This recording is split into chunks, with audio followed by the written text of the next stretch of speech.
attack on the residence of Russian president, the drone Yes. attack. And what do we know about that, the attack? And what was the target? It was, the target was basically the Russian president. It was something else. What do we know from the Russian media, from the Western media? What's your analysis of that? Well, the what we do, it's easier to spell out what we don't know from each of the sources you've just mentioned. But I have to say, as a caution to our audience on New Year's Eve, we need to stop exaggerating um, the the way in which the news is interpreted, and we have to reduce the amount of confusion that arises naturally in wartime in propaganda conditions between the politics of each situation and the military facts on the ground. So let's try to get to the facts on the ground. And, and let me explain why you see me looking downwards or upwards or aside, because I have to read the papers I'm looking at. What we've what what we know is that there was a drone attack, and we are not sure what the targets were. On the one hand, we have a situation in which there appeared to be no Russian media photographs of drone debris in the Valdai region, in the area of Dolgia Brody, which is the location of the presidential residence. We have also a very strange and exceptional way in which the Russian side has announced what happened. We know that the announcement came from Foreign Minister Lavrov, not from the state media and not from the Ministry of Defense. Lavrov's statement came at 18:19 in the evening of the day. That's a delay of about 18 hours, but let's say more than 12 and less than 20 hours after the alleged attack. Yuri Ushakov's statement disclosing that President Putin had told President Trump in their telephone call earlier that day came at 19:30, a little while after Lavrov's statement. So we have a telephone call from between the presidents initiated by Trump to Putin in the morning of Florida time. We think that there would have been the call around 8 or 9, between 8 and 10 Florida time. So what we have then is an unusual delay. We have an unusual or exceptional announcement by the foreign minister, not by the defense ministry. We have discrepancies between the announcements from the regular announcement of the Ministry of Defense on how many drones were shot down overnight, and then a modification later after the presidential and foreign ministerial statements. We have, when asked for the evidence for the event, the attack, we see that Dmitry Peskov said that he's not going to give evidence. I don't think, and I'm looking to my side to read what Peskov has said. I don't think there should be any evidence here when such a massive drone raid was carried out. After which, thanks to the well-coordinated work of the air defenses, many of them were shot down and neutralized. In other words, Peskov is saying, I'm not going to give you evidence. This is very strange. On the other hand, we have, pardon me, the announcement from Alexei Arestovich, the former Zelensky aide, that the target wasn't the residence as such, but was a nuclear command bunker in the area. And this, according to Arestovich, is a blow to, and I'm reading, the control center of the nuclear triad, and in general the armed forces of the Russian Federation in a special period. Now, that he's, according to Arestovich, is is a far more serious a form of targeting an attack than even the June attack on the nuclear triad bombers uh, at their airfields during what the Ukrainians have called Operation Spiderweb. Okay, so if you combine, there's no Western source, as Arestovich said, for what he said.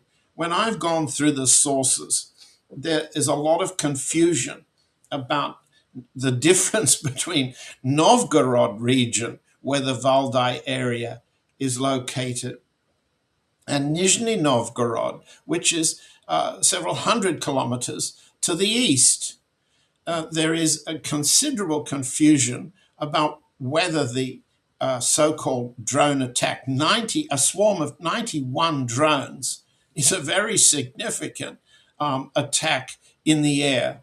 And was it fired at the Valdai region from the Ukrainian border, several hundred kilometers to the southeast, or was it fired from Estonia? Estonia is only 150 odd kilometers from the target area. Was the target the presidential residence? And Putin was not there. Or was it a nuclear command bunker? The strategic significance is very different depending on exactly what the target is. But if there was a nuclear command bunker target, you can readily understand why the Russian side is very reluctant to talk about that.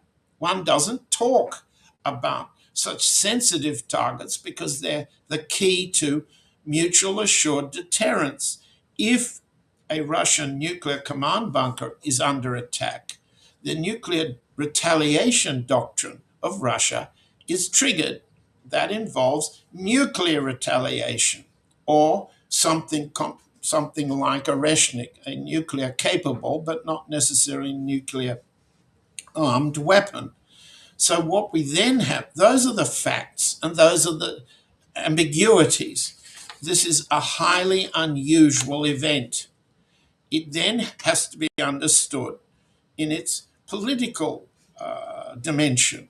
On the one hand, you have very clearly, and I've talked to my sources in Moscow during the day, what they term a contradiction between the foreign minister or the foreign ministry approach to the negotiations with Trump, a contradiction, and the money law negotiations with Trump that are run by, directed by Kirill Dmitriev and Yuri Ushakov through the so-called Vitkov, Kushner, Grunberg channels. So that contradiction has to be resolved. And Foreign Minister Lavrov, in making the announcement, warns that Russia will reassess or harden or intensify its terms for negotiation. That's a political outcome uh, as a result of whatever's happened. And on the other side, you see a display, a very unusual but revealing display by Trump. Essentially, what he said with Prime Minister Netanyahu, the Israeli Prime Minister, by his side, as the two of them announce more threats to bomb Iran. That's a significant combination. What did Trump actually say? Well, he said essentially, I'm not looking down to read his exact words, but everybody can look at his tweets and the transcript. He's saying that President Putin had told him in the conversation of the attack. He wanted to play it down. That would be consistent with a US role, a CIA role, a Pentagon role in targeting and modifying the drone flight in flight on way to target. And it would be especially relevant if the US has special intelligence on where the nuclear command control bunker might be whether it's in Novgorod region or in Nizhny Novgorod region, far to the east. What Trump said was the problem here's timing. It's not a good time to do this. Trump didn't say it's a bad thing to attack the Russian leadership. He implied that this is war, and in war, both sides are taking the offensive. And Trump endorsed, in principle, this sort of an offensive. He simply said it's a bad time to be doing it while we're in negotiations to stop the fighting. On, when you look at the politics of that, you're looking at a president who doesn't care whether the two sides continue to fight or reach a terms of settlement, so long as he, Trump, his family, his retainers, his advisors, and the administration make money out of the continuation of the war or the terms of settlement. On the other side, the politics of the Russian announcement have been to emphasize what the US doesn't. That's to say, to call the attack a terrorist attack. Why is it a terrorist attack and not a war attack? Why does Mr. Peskov, the spokesman for the president, why does the foreign minister Lavrov refer to terrorism or even state directed terrorism when it's an act of war in the idea of other people? The answer is that the politics of the negotiations are leading to a pause on political terms acceptable to both sides. And the Russian side are using this particular event, whatever happened, and let's not exaggerate what happened, in order to further the political objectives of different factions on the Russian side to suit different factions on the US side. Does that sound complicated? Yes, it is complicated. And then you throw in the European and Zelensky interests as well, and you've got highly complicated situation here. And what didn't happen in Miami was Zelensky did not negotiate with the American side. That wasn't a negotiation in Miami. The US side had at the table the president, the chief of the general staff, General Kane. You had the Secretary of Defense, Hegseth. You had it's not identified whether the CIA's director Radcliffe was there, but you had Secretary of State Rubio. You then had the so-called back channel boys, the real estate operators from New York, Witkoff, Kushner, and Grunberg. Grunbaum is the man's name.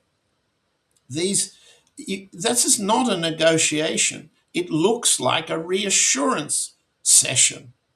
It Russian sources want to think and tell me that they believe Trump can twist Zelensky's arm very effectively with threats of prosecution. And they point to the plea bargain arrangement, which Mr. Umarov, the leader of the Ukrainian delegation, recently arranged with the FBI to relieve him of corruption if he provides evidence on others, and those others have got to be include Mr. Zelensky. So you have a highly complicated situation here in which the foreign ministry of Russia wants to make sure that the terms agreed are not simply money making for the elites on each side, but represent genuine security framework. That's what the foreign ministry represents. And Lavrov has repeated in the last few hours that the reference guide to security arrangements remains the foreign ministry's draft treaties of December 2021. Those are comprehensive security. But this is an event that tells us, whatever the exaggeration, whatever the lack of evidence, what this event tells us is that the US, Trump, and the Russian side, Putin, want a pause in the war without any conviction on the Russian side that the war will be over any time soon.